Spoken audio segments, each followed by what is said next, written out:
Hey guys, what is up? It is me, Pagey here once again with another video on just some DC news, and we are, around a week and a half roughly into 2025, and with the start of production getting closer and closer for certain projects coming our way in 2026 specifically. And we really only have one thing really about those specific projects to talk about today, though it was said that the Batman 2 will start filming later this year, specifically late this year, like I guess like October beyond.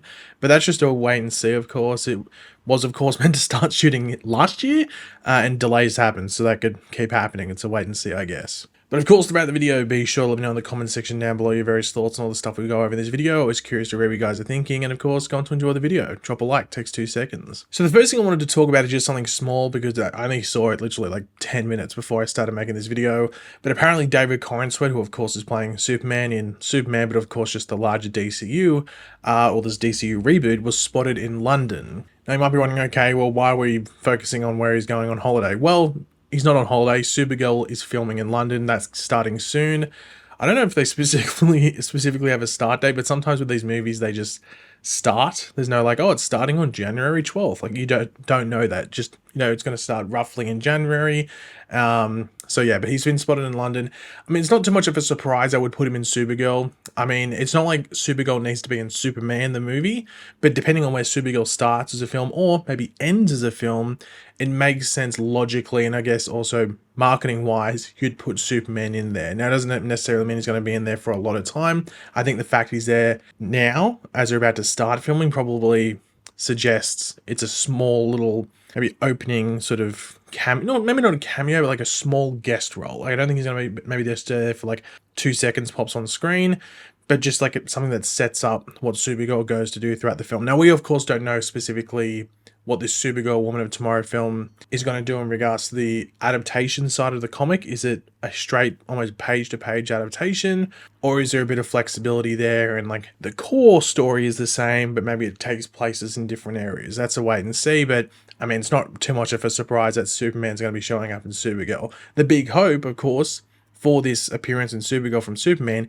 is that Superman the film does really well. So then it makes people go, okay, I might go support Supergirl, even though I might not be that interested, because Superman's showing up. And of course, you'd think the hypothetical appearance of Supergirl in the Superman film would also advertise the Supergirl film as well. The next thing to talk about is that Big Screen Leaks, which is one of those Twitter accounts, but I think they also do stuff. I don't know if they have their own website or something like that, but they wrote some stuff on Twitter. And it's about a couple of things Batman related, both in regards to the Reeves Batman stuff and the DCU Batman. So they sort of broke it up with the DCU side and the Robert Pattinson conversation. They say they've heard a lot around this situation, but they don't think they should be allowed to speak on the situation at this point, which makes me go, does it mean that you're not really confident in what it is there? Or is it like, hey, I don't really want to be the one that put it out there. Now, there's, a big conversation around, Robert Pattinson and whether he was going to fold into the DCU, that's going to fold his Batman in. That's a wait and see. We've got something else to talk about in regards to that in a second, actually, a couple of things.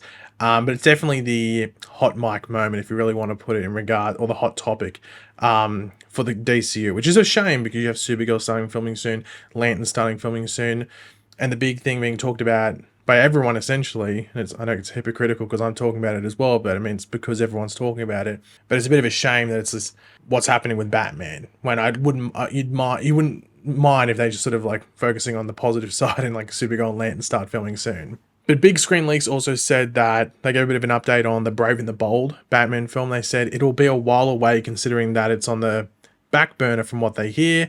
And they also brought up around Robin, not specifying whether it's Dick Grayson or Jason Todd being in the Batman Part 2. And they said that they don't know, or not that they know of, that the character's going to be in there. I don't think Robin's going to be in the Batman Part 2. I think Batman's too young in that universe to fold him in there.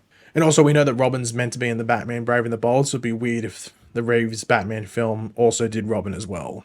Now, with this whole situation with them, look, whatever, I just thought I'd put it in here to give some context in regards to what scoopers, if you want to put it, are saying. But now let's move on to a bit more of an official person talking. This is Andy Muschietti, and he gave some reasoning as to why the Batman Brave and the Bold is maybe not moving along as quickly or as smoothly as it, we once thought around 2 years ago when it was first announced. And also some stuff around the Reeves Batman and some of the, gossip going around. And this is translated because he was speaking in Spanish in the interview, but he said, there is a Batman that, as we all know, will be part of the DCU. The Matt Reeves Batman is pretty obviously not going to be a part of this new universe, but Warner and DC are making the second part. The second part, as we all know, has also been delayed to 2027 or so. The Brave and the Bold will take a while until it's released.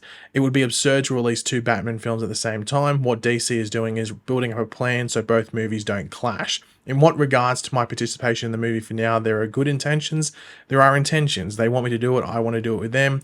I want to do the movie. Now, that last bit there makes me go, okay, does that mean that, like, it doesn't necessarily strike a ridiculous amount of confidence. It's more that, both parties want to move along with it, but it doesn't necessarily sound like it's moving along as smoothly as possible. But that also doesn't confirm any, troubles at the same time. But I think the interesting thing he brings up there is the delay of the Batman Part 2 and how it's going to impact the Brave and the Bold. There's a lot of people that think that the Teen Titans movie is going to be pushed forward, faster than it normally would have, thought to be. And it's sort of going to fold in and be where they, I guess, hypothetically thought the Brave and the Bold would drop, because there's no way, if the Batman Part 2 is coming out 2027, I don't see the Brave and the Bold coming out till 2029 at the earliest. They'll leave at least a 2-year gap, and then that puts into question, well, hold on, what about the Batman Part 3 if that's going to happen? So I always knew it was going to be an issue having the two with Gunn planning to do a Batman or a DCU Batman film, and also the Matt Reeves Batman stuff going on as well. I think everyone knew there was going to be hey, well, they're going to trip over at some point. It's weird that you do both of them, but the whole thing's going to be just a wait and see. It's going to have to be. I know that this whole thing also then spurs the whole, are they just going to fold the Robert Pattinson Batman into the DCU just because they're just going to trip over themselves, or they have to keep delaying the Brave and the Bold? And the thing is, we know, we've talked about it before, Gunn said his DCU plan was about an 8 to 10 year plan, and we've talked about the fact that Gunn is almost 60. He's 58. I think it turns 59 this year or something like that.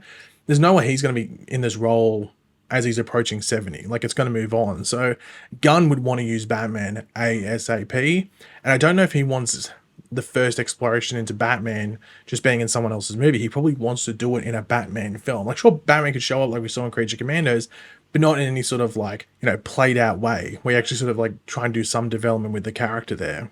So it's going to be a big wait and see. I think over the next year, we'll probably get some big decisions made. Doesn't necessarily mean they're going to fold in Robert Pattinson's Batman, but they're going to have to make some decisions, I think, over the next year, because you just can't keep pushing stuff back. But Matt Reeves tapped into this thing because, of course, it's a burning question. You would expect him to be asked. And he was at the Golden Globes the past weekend, and I'd assume he's going to be at some of the other stuff because the Penguin as a show is being nominated for the TV side of things. But he was asked about Robert Pattinson's Batman and also the DCU, and he says that the possibility of Robert Pattinson's Batman joining the DCU, quote, really comes down to whether or not it makes sense. He is also quoted saying, what the future brings, I can't really tell you. We'll have to see where that goes. Now, once again, that doesn't really, make you any more comfortable or whatever in regards to there not being a merger. As I said, the next year is going to be super interesting, regardless of what side you're on, whether you want it to stay disconnected or you want it to fold in. I don't want it to fold in, just because we've had the first Batman movie, we've had the Penguin show. It clearly exists in an Elseworlds thing where it's hard to believe that superheroes would be around. And then you see in Creature Commandos, we have Clayface, Dr. Phosphorus. Robert Pattinson's Batman is not fighting those characters. So, I don't know. That quote there from Matt Reeves doesn't give you any confidence that he thinks he's 100% going to stay separate. But at the same time, I don't think he's necessarily leaning towards it being oh yeah, we're going to merge come this year, get ready. But speaking of the Batman Part 2 and not really about any sort of drama in regards to crossing over, he was asked about the main villain. He said that he sees rumors online about who it is, with him quoted saying, you just look at them casually and go oh, is that what they think now? Interesting. Now, of course, the big rumor has been Mr. Freeze. Clayface was a big rumor for a while. Of course, there's still Joker lingering there. I don't know. Who knows apparently, the script isn't fully done, so who knows? Maybe the villain's changing day by day in regards to what's going to be used there. But as you'd expect with, what we saw with the Riddler, I'd expect a villain in that thing. A Mr. Freeze is the one where you can sort of toe the line in regards to it being a bit overly fantastical or over the top and maybe non-realistic, but also doing a realistic version of it as well.